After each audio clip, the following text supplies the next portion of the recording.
Welcome back to The Breakdown with me, NLW. It's a daily podcast on macro, Bitcoin, and the big picture power shifts remaking our world. The Breakdown is produced and distributed by CoinDesk. What's going on, guys? It is Saturday, February 4th, and that means it's time for the weekly recap. A quick note before we dive into today's show, there are two ways to listen to The Breakdown. You can hear us every day on the CoinDesk Podcast Network feed, which comes out in the afternoon and is featured alongside other great CoinDesk shows, or you can listen on the Breakdown Only feed, which comes out a few hours later in the evening.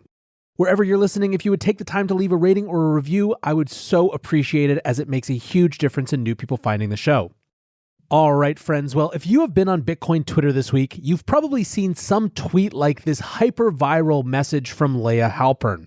She writes, Lebanon Central Bank has announced it will devalue its currency by 90% as of tomorrow. Imagine waking up one day and your life savings are gone. Absolutely criminal. Now, on the surface, this is a totally understandable take, but in many ways, what happened this week was not the trigger event, but instead the culmination of years of monetary and economic horror for the people of Lebanon. So today we're going to try to give all that a bit more context, and this is a story I've been following almost as long as this podcast has been around. In April 2020, I released an episode called When Currencies Fail, a primer on the crisis in Lebanon. At that time, part of why Lebanon had exploded into consciousness for the citizens of Bitcoin Twitter were provocative headlines saying that Bitcoin was trading at $15,000 per Bitcoin in Lebanon. That was more than twice the $7,000 price it had in US markets. Now, when one poked and prodded, this was the classic issue of the difference between the official and the black market exchange rate. In other words, Bitcoin wasn't trading at a 200% premium. The black market for Lebanese lira, which are also known as Lebanese pounds, instead valued the pound at only 50% of what the official exchange rate did. Thus the 2x premium if you priced Bitcoin in the official exchange rate. But even this is not going sufficiently far back to understand what's happening. A few important notes about the Lebanese economy, historically speaking. The 90s for Lebanon were a rebuilding decade after 15 years of civil war. From 1997 up until literally this week, Lebanon has maintained an official dollar peg of 1,500 Lebanese pounds to 1 USD.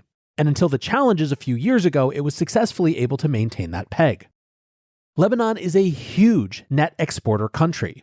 Even before the financial crisis that arose in 2019, Lebanon had a 150% debt to GDP ratio.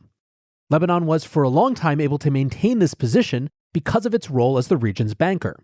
The New York Times wrote, maintaining the dollar peg required continually bringing new dollars into the country, usually by enticing wealthy investors to make large dollar deposits for high interest rates, a strategy that some economists have compared to a Ponzi scheme. Now, it's true that Lebanese banks attracted huge foreign inflows for years by offering some of the region's highest interest rates.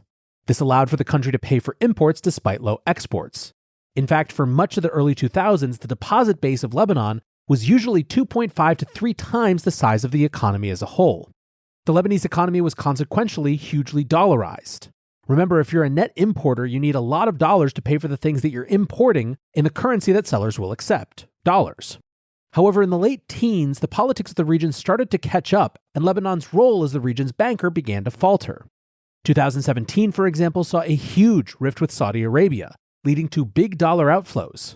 1.5% of cash deposits were withdrawn that year. However, it was 2019 when things started to get really bad. The banking system really started to get hit, and it took with it the entire economy. At that time, government bonds started trading at 40 to 50 cents on the dollar.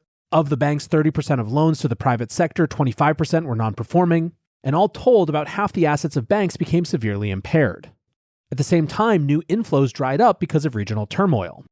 This was the situation when, in September of 2019, an economic state of emergency was declared.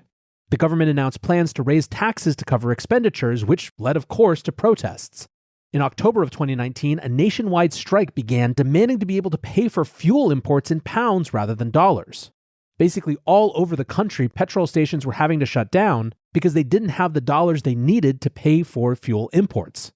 And it wasn't just fuel importers, it was also mill owners who bought imported wheat in US dollars, but then had to turn around and sell it in Lebanese pounds. While officially the exchange rate never wavered from 1,500 Lebanese pounds to 1 US dollar, in practical terms the peg came undone. As it did so, it caused more demand for dollars, which further challenged the peg.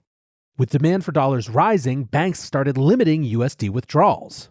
This, of course, caused utter chaos politically, economically, and otherwise. And this was all before COVID hit. By the next March of 2020, GDP had fallen from 55 billion to 44 billion. 220,000 jobs in a country of 5 million were lost between October and February. And in that same period, food prices rose up 58%. Again from the New York Times, importers of critical goods such as medical supplies say their requests for dollars have gone almost entirely unmet since February, leaving many hospitals dangerously low on everything from heart stents to dialysis equipment. On March 7th, Lebanon defaulted on 1.2 billion in foreign currency debts, the first time they had done so. If you're the region's banker, guess what you can't do and stay in that role? That's right, default on foreign currency debts. Over the next couple months, the unofficial exchange rate shot from 1,500 to 2,500 to 3,500 and just kept going. And this was 3 years ago.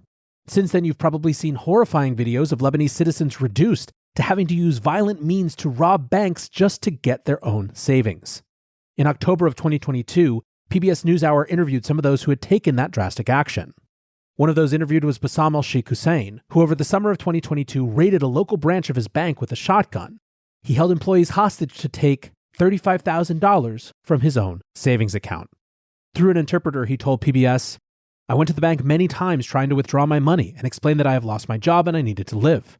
I demanded my deposit so many times only for them to refuse, claiming they have no money. What has happened, but what comes next will be much more severe. From now on, more drastic measures are going to be taken. I will forcefully take back what's rightfully mine, even if it costs me my life, even if I had to kill them all at the bank." PBS also interviewed another person caught up in the chaos, Mother Clara Sfir-Ruquez, whose 2-year-old daughter Martine had just been diagnosed with cancer. Now, the type of leukemia that Martine has a 90% survival rate if treated. And she was in a middle-class family who could afford the treatment with their $45,000 in savings, if, of course, they were allowed to access it. By the time of the interview, their bank had limited their withdrawals to $100 a month. Clara told PBS, "We spent what little savings we had trying to get her into a hospital, but they weren't enough. What can $100 a month do for us? That won't even pay for a one-night stay at the hospital. That doesn't include surprises like tests and infections. The banks are withholding what's rightfully ours. They're making us beg for our dignity. Time is against us. Plenty of people are resorting to illicit measures. And I'm not saying I support it. But when it comes to the health of one's child, a person will do anything. My husband might go wreak havoc at the bank, who knows? While I'm facing these challenges, she's suffering all this pain and is so afraid. She holds my hand and asks me over and over again, 'Why, Mama?' And for that, I have no answer." As a father, I can't imagine being placed in this situation. There isn't a building, a business, a bank in the world that I wouldn't burn to the ground if my daughter's safety was threatened. The madness, indignity, and cruelty of your child's life or death being left to the ability for your bank to give you money that was rightfully yours is impossible to comprehend. It's the type of thing that radicalizes people. The point is, for those who are just seeing these headlines of devaluation, there is a much larger story. Deputy Bureau Chief in Lebanon for Reuters, Timur Azari, tweeted on January 31st, "Lebanon will officially slash its currency value from 1,500 to 15,000 pounds tomorrow, a move that will hit bank balance sheets. Depositors still won't be able to freely access their money. In order to ease the impact of this shift, banks will be given 5 years to, quote, reconstitute the losses due to the devaluation. This seems to fly in the face of IMF demands to deal with financial sector losses up front in order to jumpstart the economy's recovery." Now, of course, if you're just hearing about this situation, that devaluation from 1,500 to 15,000 pounds sounds insane. It produces the types of tweets that we've seen from all over Bitcoin Twitter and other parts of financial Twitter as well, about just how crazy it is to have that 90% devaluation overnight. However, if one looks at lirarate.org, which tracks the actual black market rate, the true exchange rate is not 15,000 lira or pounds to the US dollar, it's 64,300. Join CoinDesk's Consensus 2023, the most important conversation in crypto and Web3, happening April 26th through 28th in Austin, Texas. Consensus is the industry's only event bringing together all sides of crypto, Web3, and the metaverse. Immerse yourself in all that blockchain technology has to offer creators, builders, founders, brand leaders, entrepreneurs, and more.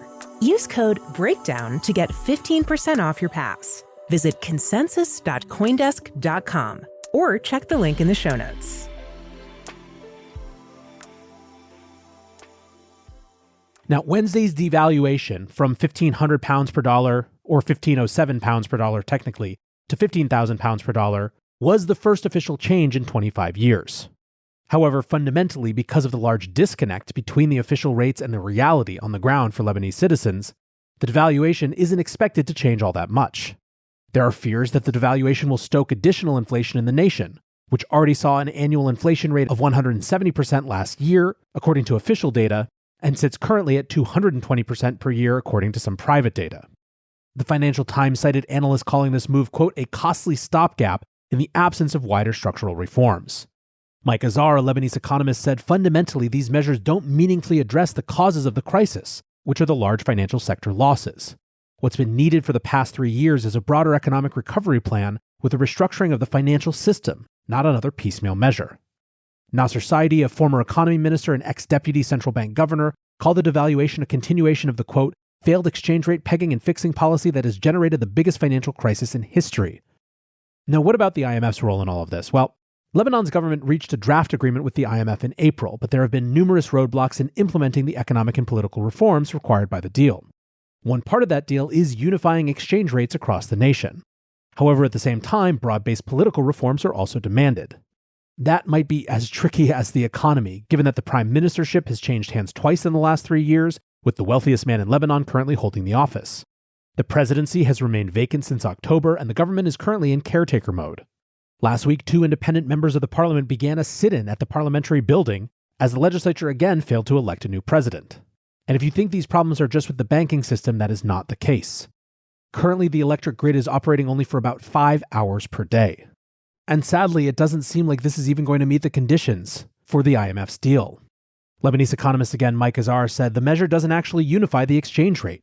It just created another one and created uncertainty over when and how the banks will be able to cover their foreign currency losses, both contrary to the deal negotiated with the IMF. The World Bank, meanwhile, has called the situation in Lebanon one of the worst economic crises in the past 150 years. Fully 3/4 of the population are now in poverty. Ray Hindi, a Lebanese-born CEO of a Zurich-based management firm dedicated to digital assets, said back in November of last year, not everyone believes that the banks are bankrupt, but the reality is that they are. The situation hasn't really changed since 2019. Banks limited withdrawals, and those deposits became IOUs. You could have taken your money out with a 15% haircut, then 35%, and today we're at 85%. Still, people look at their bank statements and believe that they're going to be made whole at some point. So what really happened this week then wasn't that the savings of Lebanese citizens fell 90% overnight. This devaluation was simply an admission that the money is gone and had been gone for quite some time. I don't want to make this show about Bitcoin because it's not, at least not primarily. But it is to me exactly the type of situation that makes Bitcoin so obvious. Hold aside all calls for hyper-Bitcoinization and the triumphalism that can characterize our community. The simple fact of there existing a digital, hard-to-confiscate, non-sovereign store of value that allows anyone with an internet connection to move at least some portion of their wealth outside of the local monetary system that they're based in solely by an accident of birth is an absolute triumph of humanity. It's something to be revered and, moreover, to be protected. Until tomorrow, be safe and take care of each other. Peace.